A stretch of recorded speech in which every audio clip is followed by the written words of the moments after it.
Hello and good morning. It's me, Kenny Polcari, and I am back. I'm no longer in Montana. I am back in Florida, and I am your host of the party. And today is Tuesday, January 31st, the final trading day of the first month of the year, and it has been a very interesting month. But let's talk about it. Let's talk about especially what happened yesterday and what's happening as we move into the Fed meeting. So stocks backed off, all questioning what will the Fed do? Will they pause, pivot, or raise, right? And it's a big week for earnings. We talked about that, 20% of the S&P to report, and we got a range of reports already this morning. Oil continues to fall on the supply-demand conversation, and OPEC is set to meet tomorrow. The inverted yield curve, don't be ridiculous. It means nothing according to the Wharton School of Economics. We'll talk about that in a moment. And what do we have for dinner tonight? We're going to have the spaghetti Arrabiata, right? It's an angry dish, but it feels appropriate.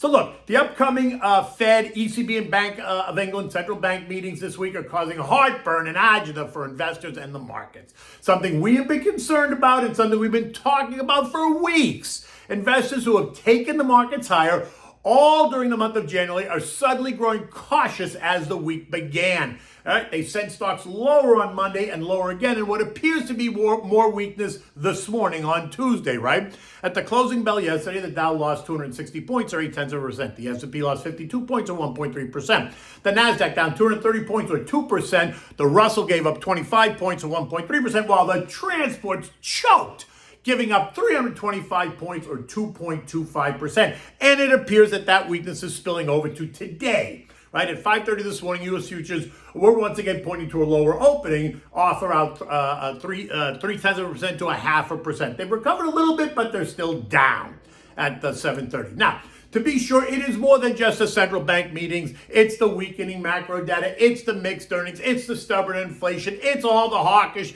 talk from the global central banks. That's all causing the anxiety. So let's just figure this out. Like I said yesterday, in the midst of all the economic and earnings news throughout this week, there were two data points that were going to move the markets. The first is the Fed meeting, right? Started today, they announced tomorrow, followed by Thursday's ECB and Bank of England central banks meeting, and then Friday's non-farm payroll report, which is expected to show a gain of 185,000 jobs. I would say restored, not new, just restored, as well as an uptick in the unemployment rate, taking it from 3.5 to 3.6%. Not a big move by any stretch, but it is a reversal in the trend, leaving many to suggest that this is the beginning of a continued increases in the unemployment rate in the months ahead. Something that the Fed has been trying to manage for months now, and something that every analyst out there says has to happen, right? The unemployment rate is going to have to tick up in order for the Fed to be successful. Now, the ultimate level is up for debate. Some suggesting we can manage a soft landing by slowly raising rates and controlling the job losses to reasonable levels. So what's reasonable? Well, 4%. And others out there say, no, ain't happening. The Fed has to push rates higher. And if they're going to be realistic about taming inflation, then that means the unemployment rate will have to hit something with a 5 handle, or worse yet, a 6 handle. And then there are those that say the Fed's going to raise rates by 25 basis points tomorrow and then pause and ultimately pivot. While others, myself included, say, ain't happening. I suspect that the Fed Chair, J.J. Powell, is going to raise rates by 25 basis points and then continue to tell us at the moment the Fed sees more increases in the months ahead. So I see 25 more in March and 25 more in May before they pause, and I do not see a pivot in 2023 at all. And that is what is concerning investors at the moment. Now, to be fair, none of this is no news at all. This has been part of the ongoing narrative and conversation for weeks now. And the pause pivot crowd has convinced the algos and some investors that the end of an aggressive Fed is near. And so the markets have managed to race ahead, in my opinion, race well ahead of itself. The indexes are all in positive territory, with the Nasdaq, which was the worst performer in 22, now being the best performer in 2023. And that speaks right to the pause pivot conversation. If you believe that the pause pivot is coming soon, then you are going to be a more aggressive buyer.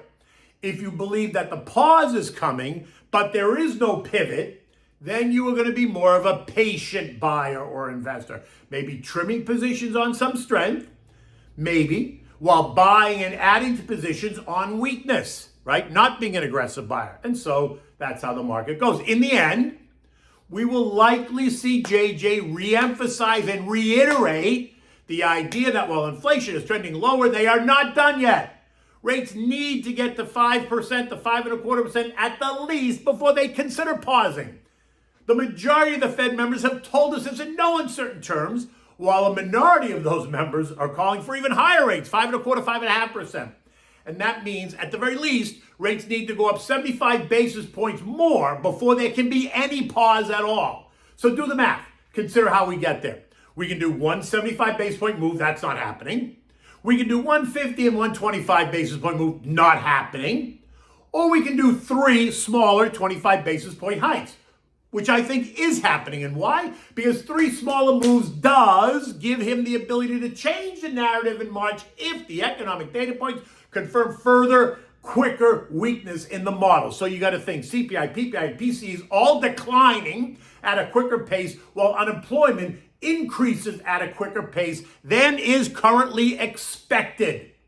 Of the 11 S&P sectors, only one was higher yesterday, and that was consumer staples, right? Stuff that people need. The XLP was up 0.1%, while energy, the XLE, tech, XLK, and communications XLC led the way lower, down 2.3, 1.9, and 1.6% respectively. And that makes sense, since these are the sectors that have been solid outperformers so far this year, right? They've made the most money. Tech and communications are up 9.5% and 14.5% respectively coming into yesterday. Energy, which was up 4% so far this year, was lower yesterday on other issues. Think supply and demand in the upcoming OPEC Plus meeting. Energy is not responding to the same data that the other groups are responding to, just FYI. So that's important to keep in mind. So in the end, investors need to make a decision and go with it. It's the algos that are going to cause the chaos and volatility in the markets, but that then presents opportunities for the longer-term investor and for the shorter-term investor, right? The day trader presents plenty of opportunities. The chaos allows them to jump in and jump out, jump in and jump out, something the long-term investor is not interested in. In the end, let's be clear. It is the idea that the Fed will overshoot and send the economy into a deeper recession if necessary. And while I don't want to see that happen, I am not sure it's not going to happen. Remember, the Fed and every other central bank around the world has been stimulating their economies for more than 13 years. Recall, this all began during the great financial crisis of 2008 to 2019. And then again during the COVID pandemic of 2019 to 2021. Now, I say the great financial crisis of 08 to 19 because the Fed nor the government never stopped stimulating the economy via handouts, zero interest rates, and massive bond purchase programs, right? So stop the narrative that suggests this is a recent issue versus a longer-term issue. So anyone that thinks this is going to be over in 12 or 20 months should rethink that idea. I mean, I'm just saying. 13 years at 12 months every year, do the math, right? Now, earnings are also in the spotlight, and yesterday we heard from 6 companies. And we had 1 miss and 5 beats, but today it's going to bring us more than 30 reports, including General Motors, and they beat by a wide margin. It's quoted up 4%. They're also buying a 9.9% stake in Lithium Americas, LAC, and that stock is quoted up 7.8%.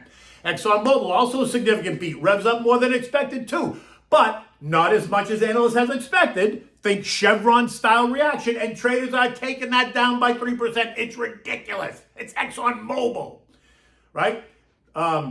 Look for the results from UPS, MCO, PSX, Pulte Homes, McDonald's, iPaper, Pfizer. They reported in line. Stock is quoted down 3%. Cisco and CAT misses. Post to close, look for Amgen, Snap, AMD, Mondelez, Electronic Arts, and more. Oil, which came under pressure yesterday, is under further pressure this morning, down a buck at 76.80. The headline saying that global supply is now going to outstrip global demand, and that China's reopening is not going to be as strong as expected, and that OPEC Plus will not announce production cuts this week. Okay, you can go with that, because tomorrow the headlines are going to contradict everything that I just said. They're suddenly going to flip them on their head, and oil's going to rally. Remember, the Saudis have an $80 average number in their heads. So if we continue to see oil trend lower, guess what the Saudis and OPEC Plus are going to do?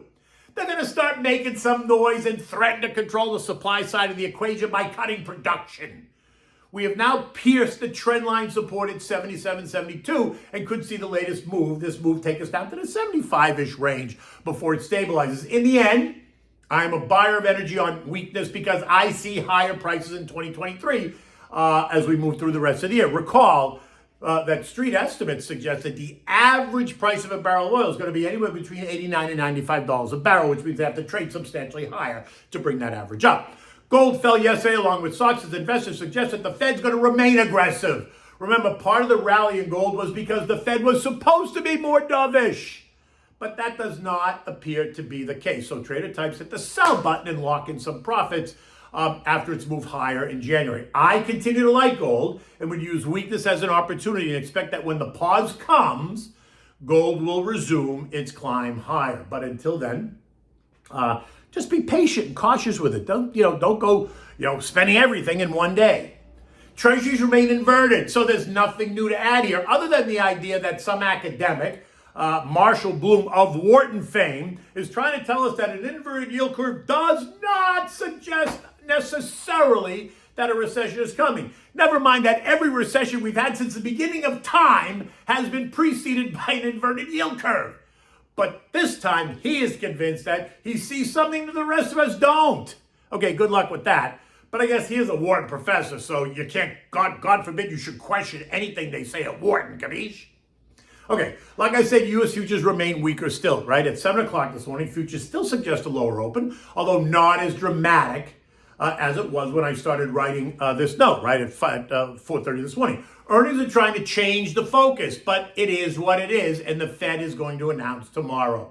Do not expect today's macro data to change the direction or the narrative. I just don't see how that's happening. The focus is way too much on earnings and the Fed. European markets are all a bit lower. Markets across the region down about 0.8% across the board. Eurozone GDP was better than expected. It grew by 0.1% versus the expected decline of 0.1%, right? But it was still down from the third quarter rate of plus 0.3%. German retail sales are also lower for December, and they're also dealing with a busy earnings weeks over there as well. So remember, Thursday brings their ECB and the Bank of England Central Bank commentary, both expected to raise rates by 50 basis points. Remember, they're behind the curve in terms of the Fed, so they need to play catch up. The S&P closed yesterday at 4,017, down 53 points, just kissing the trend line and managing to remain above it, suggesting support. But if this morning's weakness persists, we're going to breach that on the opening, which then leaves us to see what happened next. Will the algos go into sell mode, think because of a technical break, or will they attempt to retake the trend line in a vote of confidence? My gut says that they'll only do that if JJ changes the narrative, something I don't see happening. But even if it fails, then my sense is that there's still plenty of support around the 39.50 range. So I'm not, lighting my hair on fire and running out the door. In the end, remember, as a long-term investor, you need to stick to your plan. Trying to pick the tops and bottoms is not what you want to do in your long-term account. It's about building that strong foundation, dollar cost averaging into it, reinvesting all the dividends, like I said, unless, of course, you need the dividends as income. If not, you want to put them back to work and reinvest them to go to work for you.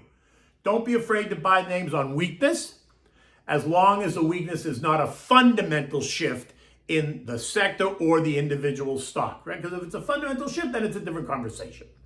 Okay, so what do we have for dinner tonight? Spaghetti Arrabiata, right? By now you know the word Arrabiata in Italian means angry.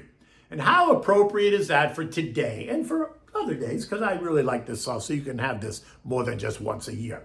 The sauce is simple to make, and it gets angrier the more you put red chili pepper in it. You can serve this with any type of pasta you want, but spaghetti or linguine is the fan favorite. So for this, you need olive oil, onions, garlic.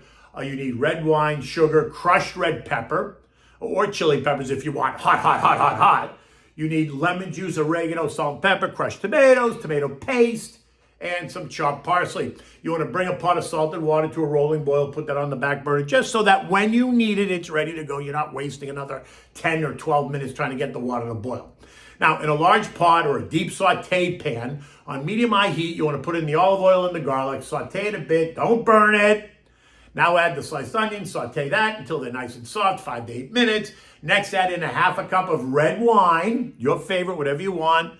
Doesn't have to be expensive. You need a half a teaspoon of sugar, fresh squeezed lemon juice, about 1 tablespoon. You need oregano, a bit of tomato paste, and a 28-ounce can of kitchen-ready crushed tomatoes, not puree. You want crushed.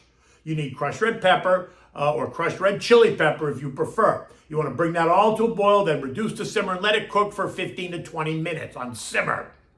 Now, when that's done, add the spaghetti to the boiling water. Cook that for 8 minutes or until it's al dente.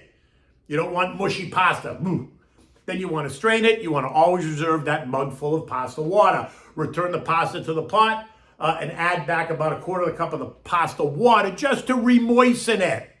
Right? Stir it. Now add the pasta directly to the saute pan that has the sauce in it. Toss it well, over and over, adding a handful or two of fresh grated Parmigiana cheese, and then serve it immediately in warm bowls, right? Enjoy this with a nice bottle of Brunello di Montalcino. And always have extra Parmigiana cheese on your table for guests. Now look, if you're mixing it in the pan still and you put the cheese in and it feels like it's sucking up the sauce, what do? You add a little bit more of the pasta water just to keep it moist. You don't want it soupy, but you want it moist enough so that it remains delicious. In any event, it's a great dish, and it's so appropriate for the way the market feels ahead of these big central bank meetings. But until tomorrow, take good care.